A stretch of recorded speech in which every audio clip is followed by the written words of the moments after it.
प्रधानमंत्री नरेंद्र मोदी इस वक्त बालासोर में हैं, उस अस्पताल में हैं जहां सबसे पहले घायलों को पहुंचाया गया, जहां घायलों का सबसे पहले उपचार हुआ। इस अस्पताल में प्रधानमंत्री नरेंद्र मोदी पहुंच चुके हैं, अंदर घायलों से मुलाकात कर रहे हैं, उनसे बातचीत कर रहे हैं, उनका हालचाल जान रहे हैं। इससे पहले आपने वो तस्वीरें भी देखी जब घटनास्थल पर प्रधानमंत्री नरेंद्र मोदी पहुंचे और वहां पर पहुंचकर भी उन्होंने तमाम अधिकारियों से बातचीत की, अधिकारियों से जाना कि राहत कार्य कैसे चल रहा है। रेलवे के जो अधिकारी थे उनसे जाना कि ये हादसा हो कैसे गया, और उसके बाद प्रधानमंत्री ने बाकायदा फोन करके दिल्ली में ये मैसेज कन्वे करने की कोशिश की कि पूरी सरकार को लगा दीजिए, पूरे संगठन को लगा दीजिए, लेकिन जो लोग इस हादसे का शिकार हुए हैं उन्हें हर संभव मदद मिलनी चाहिए, उन्हें हर संभव उपचार मिलना चाहिए। और ऐसे में जब प्रधानमंत्री नरेंद्र मोदी बालासोर के इस अस्पताल में पहुंचे हैं तो आप अंदाजा लगा सकते हैं कि एक मैसेज, एक संदेश जरूर जाता है कि जब पीएम खुद मॉनिटरिंग कर रहे हैं, जब पीएम खुद इतनी गंभीरता के साथ इस पूरे मामले को देख रहे हैं, तो जो घायल इस अस्पताल में भर्ती हैं उनका उपचार हो, उनका उचित उपचार हो, उनको जितनी भी जरूरी सुविधाएं हैं वो जल्द से जल्द मुहैया करवाई जाए। यही मैसेज प्रधानमंत्री नरेंद्र मोदी के इस आप कह सकते दौरे से जाता है जब पीएम खुद बालासोर पहुंचे हैं। और ये वही अस्पताल है जहां सबसे पहले दुर्घटना स्थल से लाकर जो घायल हैं उनको रखा गया, उनका यहां से उपचार शुरू हुआ। हालांकि चूंकि घायलों की संख्या बहुत ज्यादा है, इसी वजह से आसपास के जितने भी अस्पताल हैं उन अस्पतालों को भी एक्टिव किया गया था। कल रात जैसे ही ये घटना हुई थी वैसे ही एक्टिव किया गया था आसपास के तमाम अस्पतालों को भी, और ये सुनिश्चित किया गया था कि जितने भी घायल घटना स्थल से निकल रहे हैं उन तमाम घायलों को तुरंत से तुरंत मेडिकल फैसिलिटी जो है वो मिल जाए। और इसी को आप ध्यान में रखते हुए प्रधानमंत्री नरेंद्र मोदी भी जब पहुंचे हैं तो यही संदेश जाएगा कि घायलों को उपचार उचित मिले, जल्द से जल्द मिले। और प्रधानमंत्री ने जिस तरीके से घटनास्थल का भी निरीक्षण किया, वहां प्रधानमंत्री ने मैप देखा, एक एक डिटेल ली, करीब 45 मिनट पीएम वहां पर रहे। इस दौरान उन्होंने कैबिनेट सेक्रेटरी और हेल्थ मिनिस्टर से बात की, उन्होंने फोन पर सबके सामने ही बात करके जानकारी ली और जरूरी निर्देश भी दिए। बालासोर में 3 ट्रेनें कैसे टकराईं, जो प्रधानमंत्री को बताया गया वही मैप पर हम भी आपको दिखा रहे हैं। इसमें आपको 3 लाइनें दिखाई दे रही हैं, अप लाइन, डाउन लाइन और लूप लाइन। अप लाइन की ओर से जो बीच में है उस पर कोरोमंडल एक्सप्रेस आ रही थी जो पटरी से उतरी है, जो कि डीरेल हुई है। डाउन लाइन पर यशवंतपुर हावड़ा एक्सप्रेस आ रही थी जो आपको रेड कलर में दिखाई दे रही होगी, और जो लूप लाइन है वहां पर मालगाड़ी खड़ी थी। कोरोमंडल एक्सप्रेस अपनी फुल स्पीड में थी क्योंकि वहां पर स्टॉप नहीं था। उसी समय डाउन लाइन पर यशवंतपुर हावड़ा ट्रेन भी आ रही थी, वहां से गुजर रही थी, और फिर इसके बाद ये हादसा हो गया। सबसे पहले कोरोमंडल के इंजन के पीछे का डिब्बा डीरेल हुआ और फिर वो लूप लाइन पर आ गई जहां पर मालगाड़ी खड़ी थी, जबकि ट्रेन का पिछला हिस्सा डाउन लाइन की ओर गया और वो यशवंतपुरा हावड़े से टकरा गई। इस ट्रेन की 2 बोगियां टकराई हैं, यानी कोरोमंडल की 3 बोगियां और यशवंतपुर हावड़ा की 2 बोगियां आपस में टकराई हैं, जिसके बाद ये इतना दर्दनाक और भीषण हादसा हुआ है।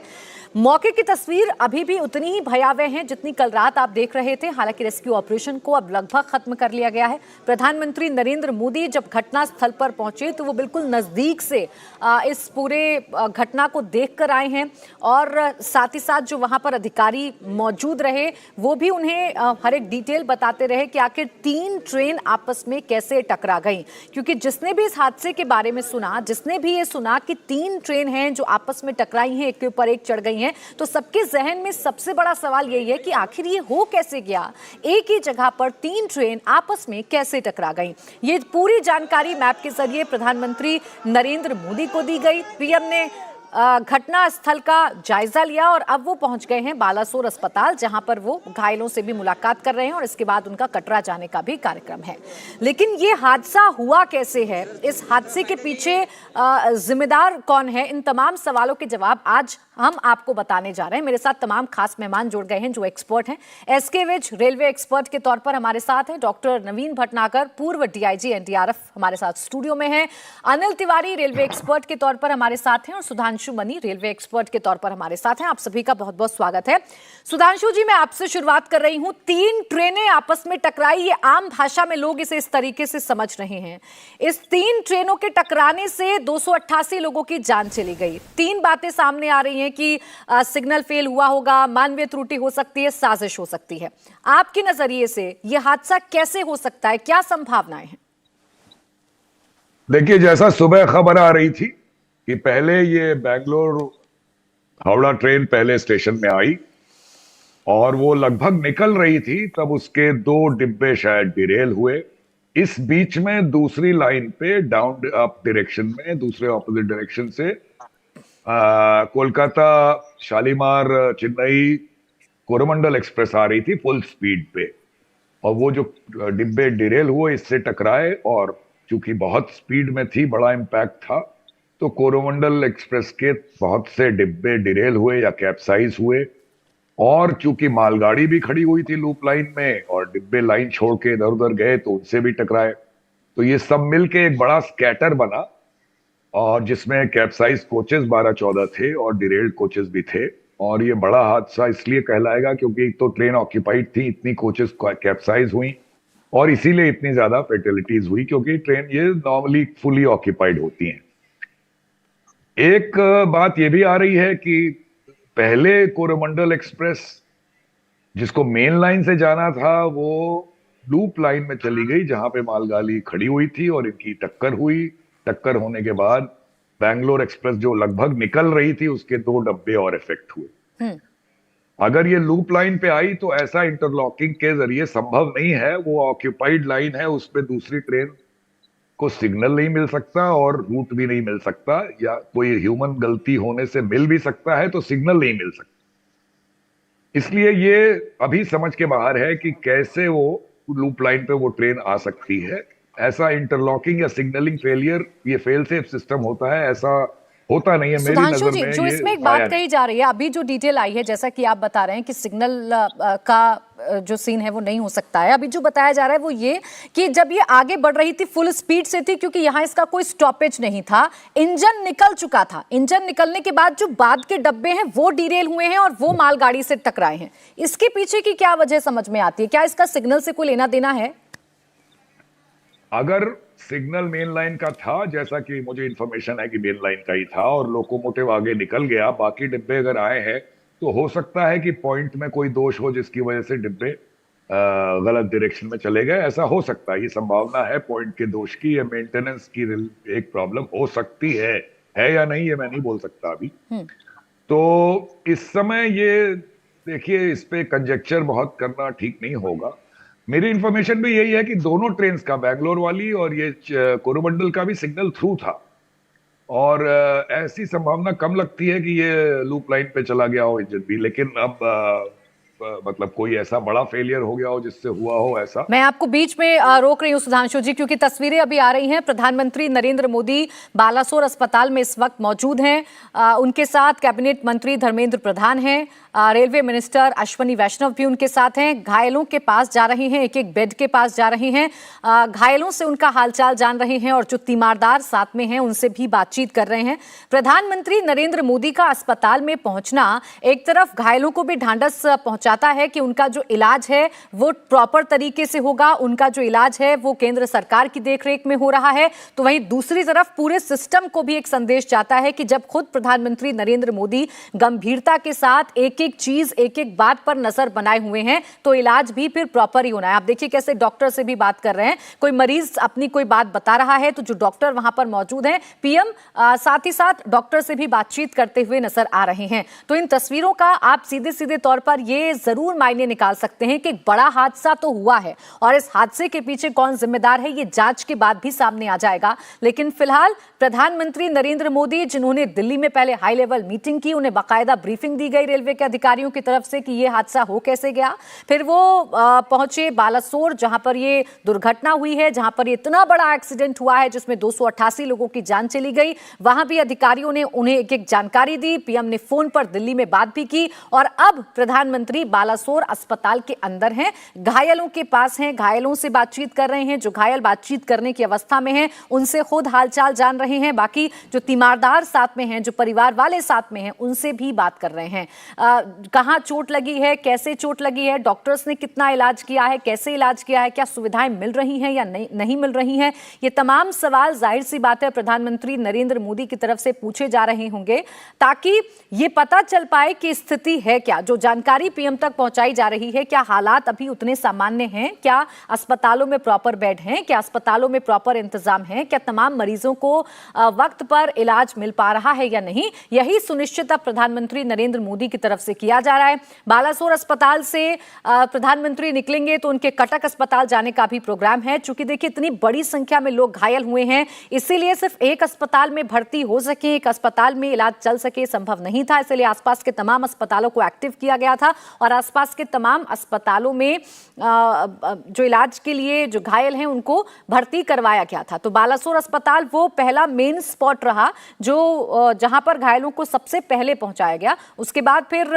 यहां से अलग अलग जगह पर रेफर भी किया गया है और जब ये अस्पताल भर गया तो अलग अलग अस्पतालों में तमाम मरीजों को शिफ्ट भी किया गया है। अब प्रधानमंत्री नरेंद्र मोदी जो सबसे पहले घटनास्थल पर पहुंचे, उन्होंने घटनास्थल पर बारीकी से जानकारी ली, अधिकारियों से जाना ये घटना हो कैसे गई, रेस्क्यू ऑपरेशन कैसे चला, रेस्क्यू ऑपरेशन चलने में कितनी देरी हुई, कितनी टीम थी, कैसे कैसे अभी भी चुनौती सामने आ रही है, इन तमाम बातों की जानकारी पीएम ने जुटाई। उसके बाद पीएम घटनास्थल से निकलने के बाद बालासोर अस्पताल पहुंच गए, यहां पर भी घायलों से मुलाकात की है और अभी जो तस्वीरें आप देख रहे हैं संभवतः पीएम घायलों से मुलाकात करने के बाद अब यहां से रवाना हो रहे हैं, क्योंकि पीएम को आगे अभी कटक भी जाना है। कटक में अस्पताल में जाकर भी घायलों से मिलना है, उनके उपचार के बारे में, उनके इलाज के बारे में जानकारी हासिल करनी है। आपको जानकारी दे दें कि 10-10 लाख रुपए का मुआवजा पीड़ित परिवारों को दिया जा रहा है जिन्होंने अपनों को खोया है, मृतकों के परिवारों को दिया जा रहा है और 50-50 हजार का जो जुर्माना है वो घायलों को भी सरकार की तरफ से दिया जा रहा है। और इसके साथ ही साथ जितने भी घायल हैं उनको अच्छा इलाज मिल पाए, उनका स्वास्थ्य बहुत जल्दी ठीक हो जाए, ये सुनिश्चित करवाना भी सरकार की जिम्मेदारी है। और इसी जिम्मेदारी का निर्वहन करते हुए फिलहाल प्रधानमंत्री नरेंद्र मोदी आपको इन तस्वीरों में नजर आ रहे होंगे। तो आज अगर आप पूरे घटनाक्रम की बात करेंगे तो उस घटनाक्रम में जहां एक तरफ मौजूदा सरकार पर अब सियासी वार भी हो रहे हैं, सवाल उठाए जा रहे हैं, तो वहीं मौजूदा केंद्र सरकार की तरफ से पहली प्राथमिकता ये दिखाई जा रही है कि पहले जो प्रभावित लोग हैं उनको इलाज मिल सके और साथ ही साथ ये हादसा हुआ कैसे, इसके पीछे कौन जिम्मेदार है, ये भी पता लग पाए। ये अब सरकार की पहली प्राथमिकता है, क्योंकि आज सुबह से ही रेल मंत्री अश्विनी वैष्णव भी मौके पर मौजूद हैं।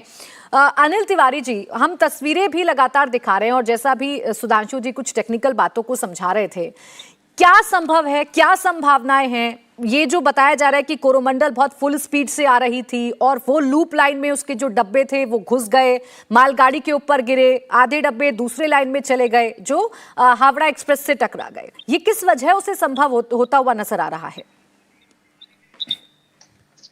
देखिए, जैसे कि अभी बातें आई कि इंटरलॉकिंग की प्रॉब्लम हो सकती है, पॉइंट की प्रॉब्लम हो सकती है, हो सकता है पेंड्रोल क्लिप निकाल दी गई, रेल लूज हो गई हो, कोई भी प्रॉब्लम हो सकती है। पर सबसे बड़ी प्रॉब्लम इसकी जो है वो हम दशकों से इस क्षेत्र पर इस मुद्दे को हम नजरअंदाज करते आ रहे हैं। 1962 से लगातार रेलवे की सेफ्टी को लेकर मैं आपको बीच में रोक रही हूँ तिवारी जी, एक तस्वीर और जरा भी आ रही है, चूंकि लगातार प्रधानमंत्री नरेंद्र मोदी मौके पर मौजूद हैं, अभी वो अस्पताल से निकल रहे हैं, अपनी गाड़ी में बैठ चुके हैं, उनका जो कॉन्वॉय है वो अब यहां से आगे बढ़ेगा और जैसा अभी तक जानकारी है कि कटक प्रधानमंत्री नरेंद्र मोदी जाएंगे और वहां पर भी घायलों से मुलाकात करेंगे, अस्पताल में जाएंगे, अस्पताल का मुआयना करेंगे और घायलों से बातचीत करेंगे, जानेंगे कैसे हादसा हुआ और हादसा होने के कितनी देर बाद उन्हें इलाज मिला, अभी जो इलाज मिल रहा है क्या वो प्रॉपर मिल रहा है या नहीं मिल रहा है, ये पीएम जरूर जब बातचीत करेंगे तीमारदारों से और घायलों से इन तमाम बातों का जिक्र जरूर होगा। लेकिन फिलहाल बालासोल अस्पताल से पीएम मोदी का ये जो कॉन्वॉय है अब ये रवाना हो रहा है। पीएम अस्पताल से निकल चुके हैं, गाड़ी में बैठ चुके हैं और ये गाड़ी अब यहां से रवाना हो जाएगी और कटक प्रधानमंत्री जाएंगे, ऐसा अभी तक जानकारी मिल रही है। अब तिवारी जी अब अपनी बात को कंप्लीट करिए, सरल भाषा में जो दर्शक देख रहे हैं उनको समझाइए कि ये हो कैसे सकता है, कैसे संभव है कि 3 ट्रेन आपस में भिड़ गई और इतना बड़ा हादसा हो गया। देखिए वो बात तो पहले हो चुकी कि अगर इंटरलॉकिंग की कोई प्रॉब्लम हुई होगी, कोई मैनुअल प्रॉब्लम हो सकती है, पॉइंट की प्रॉब्लम हो सकती है, पेट्रोल क्लिप जो जिससे रेल पकड़ी जाती है नीचे वो लूज हो सकती है, किसी ने कर दी हो, कोई भी एक हादसा हो सकता है। पर उन सबसे बड़ी बात यह है कि हम लगातार रेलवे की सेफ्टी को नजरअंदाज करते चले आ रहे हैं। इतनी सारी कमेटियों की सिफारिश आ चुकी है, हमने किसी सिफारिश को बहुत गंभीरता से लिया हो ऐसा नजर नहीं आ रहा है। आखिरी अनिल काकोडकर कमेटी की रिपोर्ट आई थी, उसमें भी बताया गया था कि रेलवे का इंफ्रास्ट्रक्चर जो है वो बहुत ही पुअर है, बहुत ही दयनीय परिस्थिति में है। अब रही बात स्पीड की, हम तो स्पीड की तरफ जा रहे हैं, हम 160-200 किलोमीटर की बात कर रहे हैं, तो स्पीड बहुत बड़ा एक्सक्यूज नहीं हो सकता है। ये बात है कि उस स्पीड पे चलने लायक हमारा सिस्टम है या नहीं है। बिना सिस्टम के हम ट्रेनों की रफ्तार बढ़ा के लोगों की जान खतरे में डाल रहे हैं, ये इशू है। 1962 में आई है कुंजरू समिति की रिपोर्ट, उसके बाद में वांचू समिति की आई, सीकरी कमेटी की आई, खन्ना कमेटी की आई। कितना इंप्लीमेंट हुआ है, इसकी अकाउंटेबिलिटी क्या है? हम रेल कवच की बात कर रहे हैं, एंटी कोलिजन डिवाइस की बात कर रहे हैं, पिछले 3 दशक से 3 डिकेड हो गए, वो अभी तक लागू नहीं हो पाया है। तो अगर ये पुरानी चीजों से हम सीखेंगे नहीं तो इस तरह के हादसे होने ही वाले और भविष्य में भी होने की संभावना बनी रहेगी। कितनी गुंजाइश है, कहां पर कमी रह गई, इसी पर विस्तार से आगे भी बातचीत करते रहेंगे। लेकिन डॉक्टर नवीन भटनागर जी, जब जब कहीं पर भी कैसा भी हादसा होता है हम सबसे पहले नाम सुनते हैं एनडीआरएफ की टीम वहां पर पहुंच रही है रेस्क्यू करने के लिए। कितनी बड़ी भूमिका होती है, चूंकि आपने तो कमान संभाली है, और कितनी ज्यादा चुनौती होती है खासकर ऐसे हादसों में कि जिंदगियों को बचाना भी है और जो लोग अब इस दुनिया में नहीं है उनके शवों को भी जल्द से जल्द बाहर निकालना है। आपने बिल्कुल सही बताया।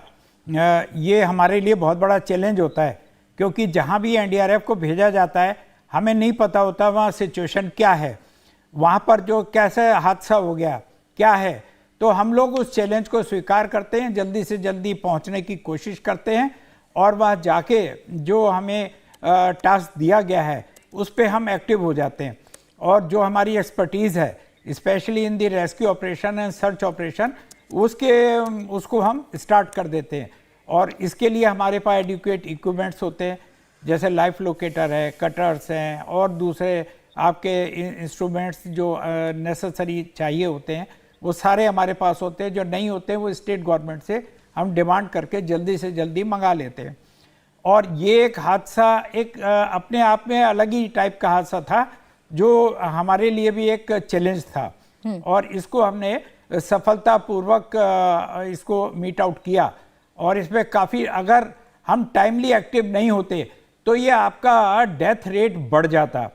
हम लोगों ने एक्टिव अपना रोल प्ले करके लोगों की लाइफ बचाई, जितना हम कर सकते थे मदद किया और अपने सारे इंस्ट्रूमेंट्स वगैरह और डॉग स्क्वाड्स और हमारी टीमें सब रात दिन एक कर दिया। हमने अपना एफर्ट न देखकर पब्लिक की लाइफ को बचाने में अपना पूरा टाइम डिवोट किया और सक्सेस रहे हम लोग।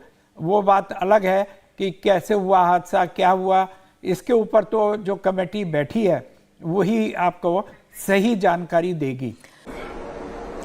इंजरी हुई है उनके लिए भी सरकार उनके उत्तम स्वास्थ्य के लिए कोई कोर कसर नहीं छोड़ेगी। जो परिजन हमने खोए हैं वो तो वापस नहीं ले पाएंगे, लेकिन सरकार उनके दुख में, उनके परिजनों के दुख में उनके साथ है। सरकार के लिए ये घटना अत्यंत गंभीर है। हर प्रकार की जांच के निर्देश दिए गए हैं और जो भी दोषी पाया जाएगा उसको सख्त से सख्त सजा हो, उसे बख्शा नहीं जाएगा। मैं उड़ीसा सरकार का भी, यहाँ के प्रशासन के सभी अधिकारियों का, जिन्होंने जिस तरह से इस परिस्थिति में अपने पास जो भी संसाधन थे लोगों की मदद करने का प्रयास किया, मैं यहाँ के नागरिकों का भी हृदय से अभिनंदन करता हूं, क्योंकि उन्होंने इस संकट की घड़ी में, चाहे ब्लड डोनेशन का काम हो, चाहे रेस्क्यू ऑपरेशन में मदद की बात हो, जो भी उनसे बन पड़ता था करने का प्रयास किया है। खास करके इस क्षेत्र के युवकों ने रात भर मेहनत की है। मैं इस क्षेत्र के नागरिकों का भी आदरपूर्वक नमन करता हूं कि उनके सहयोग के कारण ऑपरेशन को तेज गति से आगे बढ़ा पाए। रेलवे ने अपनी पूरी शक्ति, पूरी व्यवस्थाएं रेस्क्यू ऑपरेशन में आगे रिलीफ के लिए, और जल्द से जल्द ट्रैक रिस्टोर हो, यातायात का काम तेज गति से फिर से आए, इन तीनों दृष्टि से सुविचारित रूप से प्रयास आगे बढ़ाया है।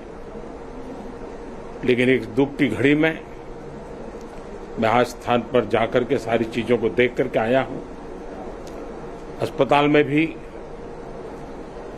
जो घायल नागरिक थे उनसे मैंने बात की है। मेरे पास शब्द नहीं है वेदना को प्रकट करने के लिए, लेकिन परमात्मा हम सबको शक्ति दे कि हम जल्द से जल्द इस दुख की घड़ी से निकले। मुझे पूरा विश्वास है कि हम इन घटनाओं से भी बहुत कुछ सीखेंगे और अपनी व्यवस्थाओं को भी और जितना नागरिकों की रक्षा को प्राथमिकता देते हुए आगे बढ़ाएंगे।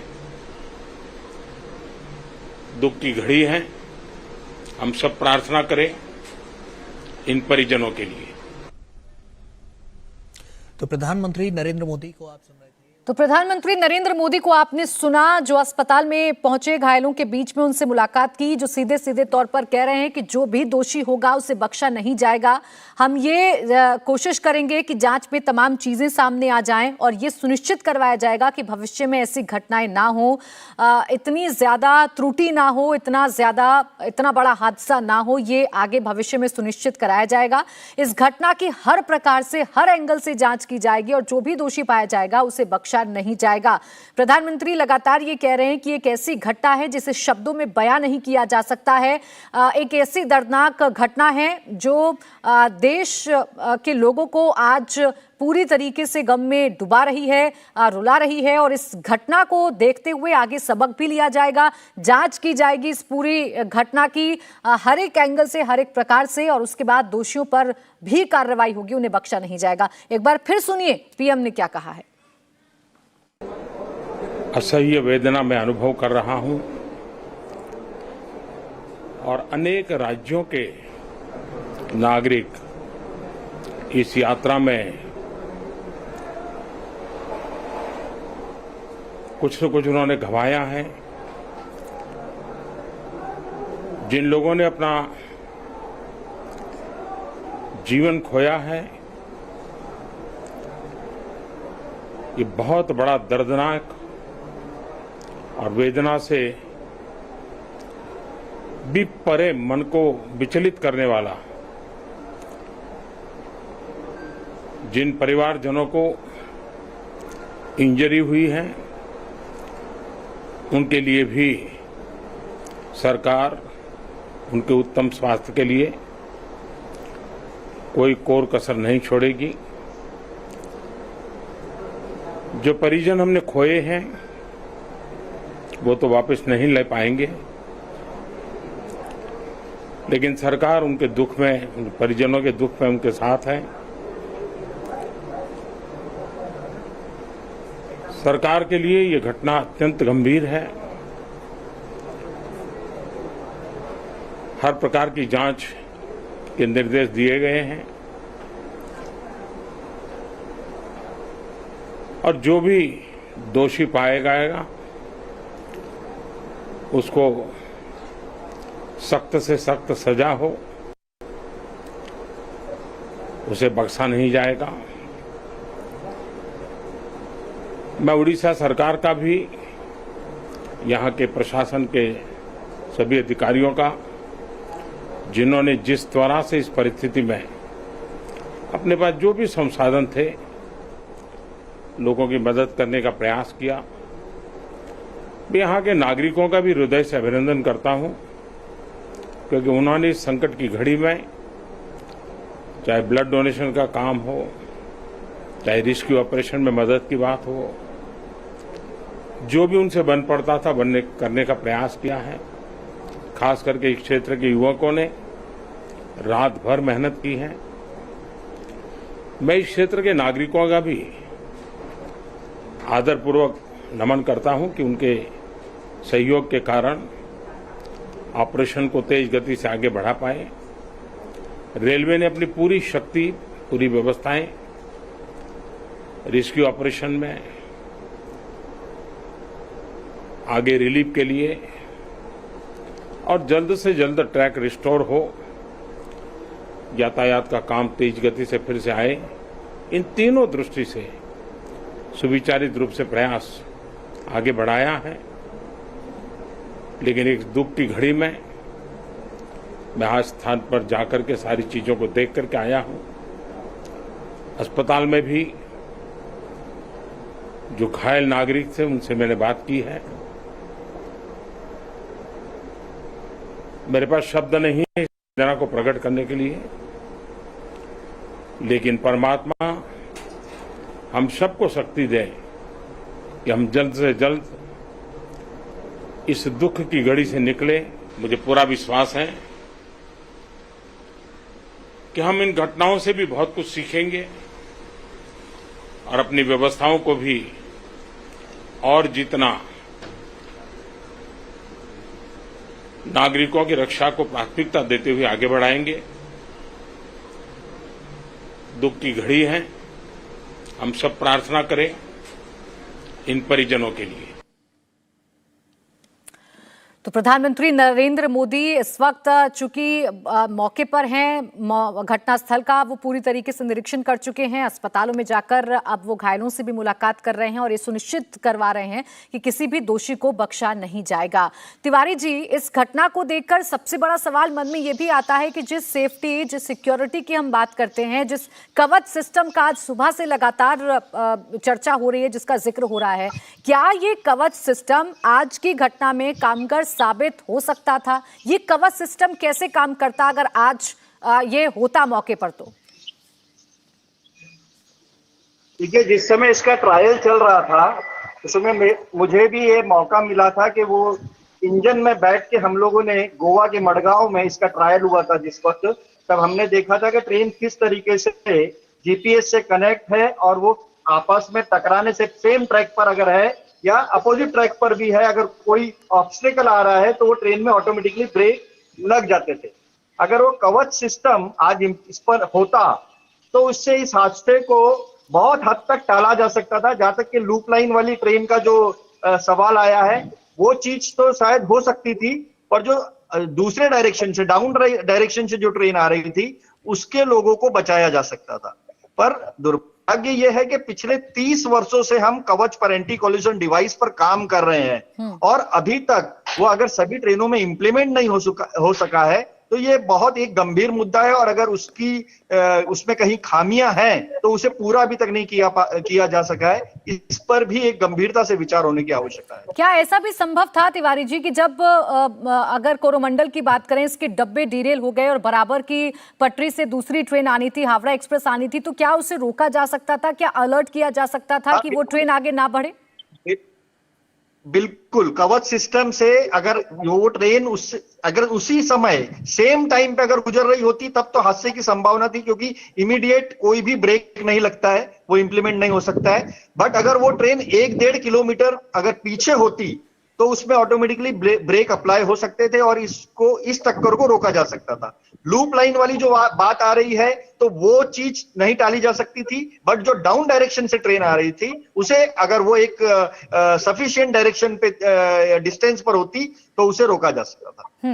ऐसे में डॉक्टर नवीन भटनागर जी, जैसा आपने बताया कि बहुत बड़ी जिम्मेदारी होती है और बहुत चुनौती होती है एनडीआरएफ की टीम के सामने कि जिंदगियों को भी बचाना है और जो लोग खत्म हो चुके हैं उनके शवों को भी सुरक्षित बाहर निकालना है। मैं देख रही थी तमाम विजुअल्स को, आज सुबह से हम लगातार दिखा रहे हैं कि कटर का इस्तेमाल किया जा रहा है, क्रेन का इस्तेमाल किया जा रहा है। तो जब आप लोग कटर का इस्तेमाल करते हैं, क्रेन का इस्तेमाल करते हैं, उस वक्त क्या सेफ्टी मेजर्स आप लोग अपनाते हैं कि जो अंदर लोग हैं उस कटर से उन्हें नुकसान ना हो जाए? जी, जनरली हम कोशिश करते हैं जहाँ कोई ऐसे घायल लोग या जो फंसे हुए लोग हैं वो बिल्कुल खिड़की के पास ना हो, या जिस एरिया में हम कटिंग करने जा रहे हैं उसके बिल्कुल ही लगे हुए ना हो, थोड़ा डिस्टेंस हो, तो हम वहाँ पर अपना चाहे तो वेल्डिंग कटर होता है, चाहे तो हमारे पास मैकेनिकल कटर्स होते हैं, या और दूसरे डिवाइसेस का इस्तेमाल करके हम उनको, जैसे खिड़की के रॉड्स हैं उनको काटते हैं। प्रायोरिटी हमारी खिड़की के रॉड को काटने की होती है,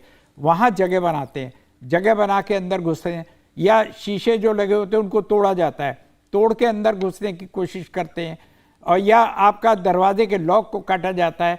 तो कोशिश ये करते हैं कि जो अंदर फंसे हुए लोग हैं उनको डैमेज ज़्यादा ना हो, उनका नुकसान ना हो, अपने उनको सेफ करते हुए हम उसको काटते हैं। और इसीलिए हमें टाइम थोड़ा सा ज़्यादा लगता है, अदरवाइज हम लोगों को सेव करते हुए उसमें रेस्क्यू करके निकाल लेते हैं। जी अच्छा तिवारी जी, इस हादसे के बाद अभी जो तस्वीरें हमने देखी है, हमारे सहयोगी जो ग्राउंड से दिखा रहे थे, उसमें देखा कि जो रेलवे ट्रैक हैं वो भी खिसके हैं अपनी जगह से, जो रेलवे की पटरियां हैं, जो रेल की पटरियां हैं वो भी टूट गई हैं। अमूमन एक आम इंसान को लगता है कि सबसे ज्यादा मजबूत वो रेल की पटरियां हैं जिन पर सरपट रेल दौड़ रही है। क्या ऐसे हादसों में वो भी टूट जाती है? इतना कमजोर होता है ये सिस्टम? नहीं, कमजोर वाली बात नहीं है। आप देखिए कि रेलवे का जो भी सिस्टम है, रेलवे का जो इंजन है उसका वेट, और जब एक इम्पैक्ट बहुत जोरदार होता है तो पेंड्रोल क्लिप जिससे वो रेल पटरियां पकड़ी गई होती हैं वो क्लिप अपनी जगह से हिल जाती है, क्योंकि उसका उतना इम्पैक्ट है जोरदार। और ये भी हो सकता है कि वो पेंड्रोल क्लिप पहले ही, जो मैंने आप शुरुआत में एक बात कही थी कि पेंड्रोल क्लिप भी हो सकता है कि निकल गई हो, किसी ने निकाल दी हो, ये भी एक कारण हो सकता है। तो उसकी वजह से अगर एक जगह पर कोई थोड़ा सा लूज हुआ तो फिर वो पूरा ट्रैक उखड़ सकता है, क्योंकि वो इम्पैक्ट बहुत जोरदार होता है। अच्छा, ट्रेन को डीरेल, किस तरीके से ट्रेन डीरेल हो सकती है, उसके पीछे कौन से बड़े कारण हो सकते हैं? क्योंकि इस वाले मामले में अभी तक जो जानकारी आई है कि जो कोरोमंडल थी उसका इंजन आगे बढ़ गया, लेकिन उसके जो पीछे के डब्बे थे वो लूप लाइन में चले गए और वो टकरा गए जाकर मालगाड़ी से। इसके पीछे क्या वजह समझ में आ सकती है? देखिए, डिरेल होने के मल्टीपल रीजंस हो सकते हैं। कोई एक कारण से ही ट्रेन डिरेल होती है ऐसा नहीं। अगर बोगी, जो ट्रेन के जो कोचेस के नीचे बोगी लगी होती है, अगर उसमें कोई मैकेनिकल डिफेक्ट आ गया तब भी ट्रेन डिरेल हो सकती है। अगर आपके दो रेल है, रेल के बीच का जो डिस्टेंस है जिस पर पहिए चलते हैं उसके अंदर कोई अगर ये आ गया, थोड़ा सा भी अंतर आ गया तो भी ट्रेन डिरेल हो सकती है। पॉइंट में कोई इश्यू हुआ तब भी ट्रेन डिरेल हो सकती है। तो डिरेल होने के बहुत सारे रीजन हो सकते हैं, कोई एक रीजन नहीं है जिससे डिरेल हुई होगी ट्रेन, ऐसा लगता है। हो सकता है कि कोच का मेंटेनेंस जो है वो प्रॉपर नहीं हुआ हो, समय पे नहीं हुआ हो, उसकी वजह से भी ट्रेन का डिरेल होने की संभावना है। पर यहाँ पर एक चीज आपको देखने वाली बात है कि अभी इसमें जो भी ट्रेन के कोचेस हैं वो मैं जो देख पा रहा हूँ LHB कोचेस है। आप ये देखिए, अगर यही कोचेस कोई दूसरे होते, पहले वाले जो कोचेस RCF के कोचेस होते पुराने वाले, तो इसकी जो भीषणता है बहुत ज्यादा हो सकती थी। LHB की वजह कोचेस एक पर एक नहीं चढ़ते हैं, इससे कई जानें बची हैं, ये भी यहाँ पर ध्यान देने वाली।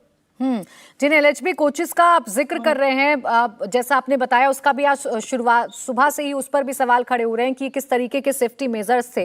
लेकिन एक और शब्द जिसका इस्तेमाल किया जा रहा है वो है सिग्नल। मैं फिर उसके बाद डॉक्टर नवीन भटनागर जी आपके पास आऊंगी। ये सिग्नल अगर आप आम भाषा में समझाएंगे, कैसे काम करता है, कैसे ट्रेन को सिग्नल दिया जाता है, और इस मामले में जो कहा जा रहा है कि सिग्नल लॉस हुआ, सिग्नल गलत मिला या मिला ही नहीं, कैसे रिलेवेंस है?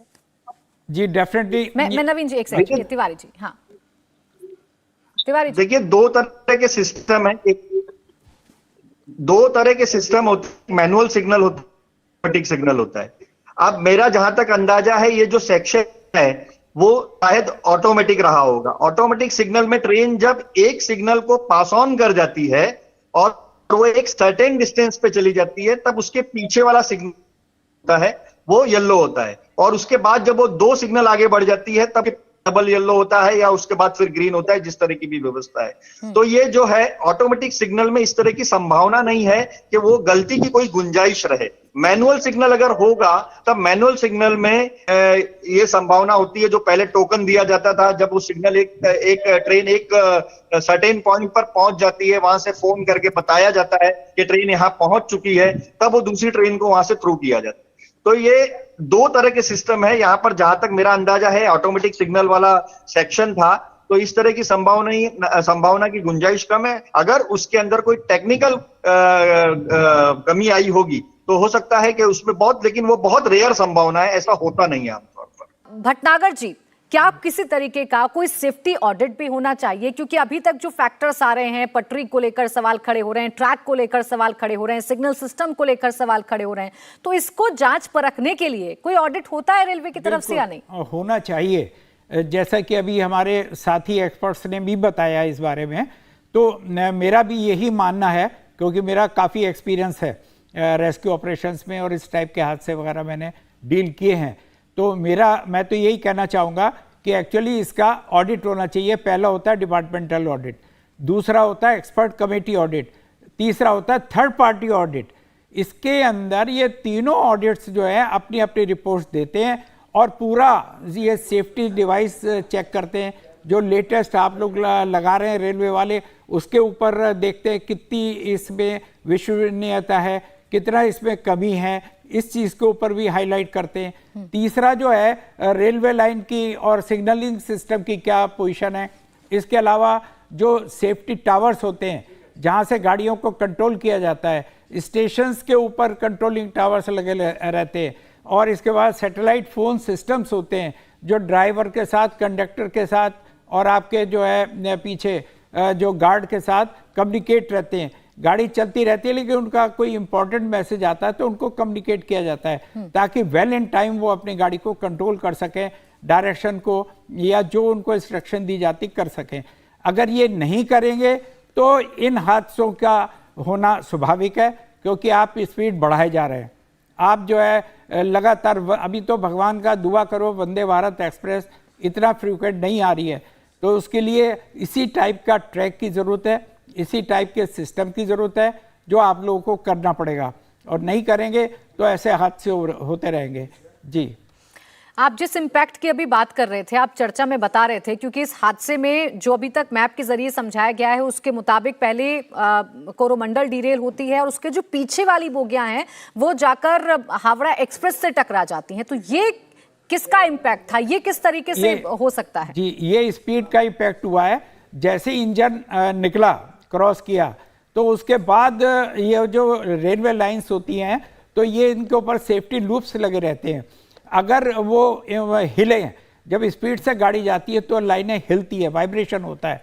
अगर कोई ढीला लूप हुआ तो वो निकल जाता है। उसके निकलने की वजह से वो सस्टेन नहीं कर पाए स्पीड गाड़ी की, और वो जो है ये छिटक गए डिब्बे, और उनके छिटकने से ये हादसे हुए हैं। ये मेरा एक अनुमान है, लेकिन सच्चाई क्या है वो तो आपका और इंस्पेक्शन होने के बाद जो एक्सपर्ट कमेटी सारा चेक करके रिपोर्ट देगी तभी पता लग सकता है। अच्छा, ये तो जांच के बाद साफ हो पाएगा, लेकिन अभी जिस तरीके से हमने देखा कि एनडीआरएफ हो, सेना हो, हमारे एयरफोर्स की टीम हो, कैसे युद्ध स्तर पर ये पूरा अभियान चलाया गया, रेस्क्यू ऑपरेशन चलाया गया, लेकिन उसके बावजूद 14 घंटे लगे। उसके बावजूद अभी तक ये कोशिश की जा रही है कि ऐसा तो नहीं कहीं अंदर कोई जान बाकी हो, कोई शव बाकी हो। ये कितनी बड़ी चुनौती आप लोगों के सामने होती है और क्या क्या मुश्किलें पेश आती हैं जब ऐसे ऑपरेशन आप लोग करते हैं? बिल्कुल, ये जो हादसा इसलिए डिले हुआ है क्योंकि रात हो गई थी और वहाँ एडिक्वेट लाइटिंग अरेंजमेंट नहीं थे, तो उसके लिए टाइम लगा। बाकी हमारे पास जो अवेलेबल स्टैंड बाई लाइट्स होती हैं उनका हमने इस्तेमाल किया, तो इतना बड़ा हादसा था तो उसमें टाइम लगता ही लगता है। इसके अलावा जो है स्टेट गवर्नमेंट ने भी बिल्कुल टाइमली हमें जेन सेट और दूसरे इंस्ट्रूमेंट्स वगैरह वो प्रोवाइड कराए। इसलिए थोड़ा रात होने की वजह से, डार्क होने की वजह से, विजिबिलिटी कम होने की वजह से डिले हुआ। लेकिन इन द मॉर्निंग जैसे ही फर्स्ट लाइट आई, इमीडिएटली हमारा फटाफट रेस्क्यू का और सर्चिंग का काम कंप्लीट कर लिया गया था। जी। अच्छा, एक बात और कही जा रही है कि जो बराबर से ट्रेन गुजर रही थी, जो हावड़ा एक्सप्रेस गुजर रही थी, क्या उसे रोका नहीं जा सकता था? क्या उसे कोई अलर्ट नहीं दिया जा सकता था कि आगे जो ट्रेन है जो दूसरी पटरी से गुजर रही है वो डीरेल हो चुकी है, डब्बे दूसरी पटरी की तरफ भी आ चुके हैं उसके? देखिए, ऐसा होता है 1 किलोमीटर पहले से ही अगर हमें पता लग जाता है तो उनको सिग्नल देकर रोका जा सकता है। लेकिन जब वो बिल्कुल पास आ गई है, फिर उस टाइम अगर वो ब्रेक भी मारेंगे तो वो रुकेगी नहीं, बल्कि और उसके डिब्बे और इंजन सब पटरियों से उतर जाएंगे, हादसा और बढ़ जाएगा। तो इसलिए बहुत ज़रूरी है कि जो है टाइमली उसको अपने को पता लग जाए और हम लोग बता सकें। इसके लिए जो हमारा इफ़ेक्टिव जो अपना जो ट्रैकिंग सिस्टम होता है, इफ़ेक्टिव जो GPRS सिस्टम है जो आपके कंट्रोल रूम में और यहाँ पर है, उसको हमें मजबूत करने की ज़रूरत है और वहीं से हम लोग जो है इसको गाइड कर सकते हैं, कंट्रोल कर सकते हैं, हादसा रोका जा सकता है। जी, आपके नजरिए में ये हादसा किस लापरवाही की वजह से हुआ? इस हादसे के पीछे कौन से फैक्टर्स हैं जो आपको लगते हैं सबसे ज्यादा प्रबल होंगे? क्योंकि अभी तक तो ऐसा ही नजर आ रहा है कि एक ट्रेन तेजी से जा रही थी जिसका कोई स्टॉपेज नहीं था, डिरेल हो जाती है और उसके जो डब्बे हैं वो जाकर मालगाड़ी से टकरा जाते हैं। ये कैसे संभव हो सकता है? देखिए, मैं इस बारे में कोई काल्पनिक अपना विचारधारा नहीं रख सकता अनलेस अनटिल इसकी जो स्पेशल कमेटी की रिपोर्ट ना आ जाए। वो असल में वही एक राइट एजेंसीज हैं जो इसका ऑडिट करके बता सकती हैं। मैं यहाँ से बैठा बैठा एक हवा में कोई बात कह दूँ, वो एक जिम्मेदार अधिकारी की ड्यूटी नहीं है। तो मैं एज ए जिम्मेदार अधिकारी होने के नाते मैं कोई भी ऐसी बात नहीं बता पाऊँगा जो इसमें क्या है एग्जैक्ट पिन पॉइंट नहीं कर पाऊँगा। ये तो एक्सपर्ट कमेटी ही बताएगी। जी, चलिए, बहुत बहुत शुक्रिया आपका भटनागर जी हमारे साथ जुड़ने के लिए और समझाने के लिए कि क्या टेक्निकल चीजें होती हैं, एनडीआरएफ के आगे क्या चुनौती होती हैं और कैसे इन स्थितियों को आगे होने से रोका जा सकता है। बहुत शुक्रिया आपका। इंडिया टीवी हर वक्त हर जगह डाउनलोड करने के लिए सर्च करें India TV news Google play store या ऐप स्टोर पर।